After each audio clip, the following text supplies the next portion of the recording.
Okay, the next test we're going to do is the record bias adjustment. I have an oscillator generating a 7,000 hertz tone into the TASCAM, and we're recording that signal onto the tape, or monitoring the output of the tape. Going into the machine, we should have a 0 dB signal, and the adjustment of the record bias dictates how much energy is going to be put onto the tape in the recording process. So for this one, it calls for this tape, it's called for a -3 dB or thereabouts. And this one is pretty much spot on. It's a little bit more than or less than -3 dB, which means there's more signal getting onto the tape. It's around -2.75, 2 3/4, and that's okay. Both of those are identical, so I'm not going to mess with the record bias on these two channels. I'm going to make these. This is channel 1 and 2. I'm going to hook it up to channels 3 and 4 and make these channels identical to this one, so we have a consistent recording signal on all 4 channels. So I'll put them in pause. We'll deselect channels 1 and 2, then select channels 3 and 4 for recording.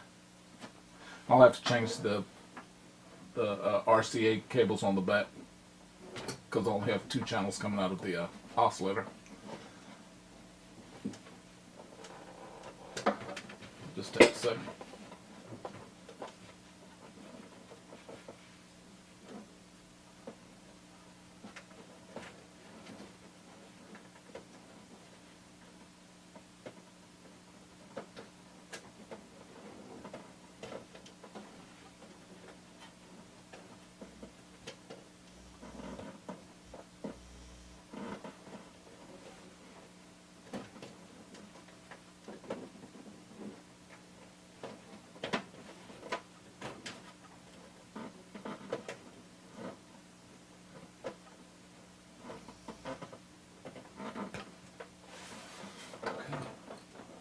Now we should hear it on the channels 3 and 4 as we're monitoring.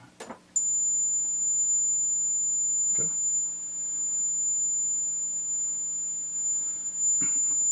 Yeah, the inputs are 0 dB when these when the input potentiometers are set to calibrate. So now we're going to record the same signal on channels 3 and 4 and monitor it on the tape.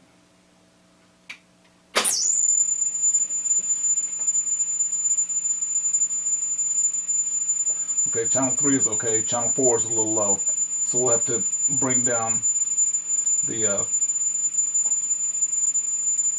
or bring up the signal on channel 4.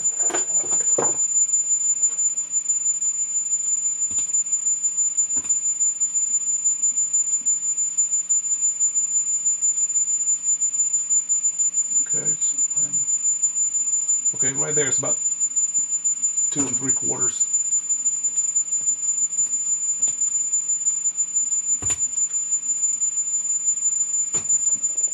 Okay, and this is consistent with the other 2 channels. So now the record bias has been set, and we'll go on to seeing how the unit sounds during the recording process when we record a song.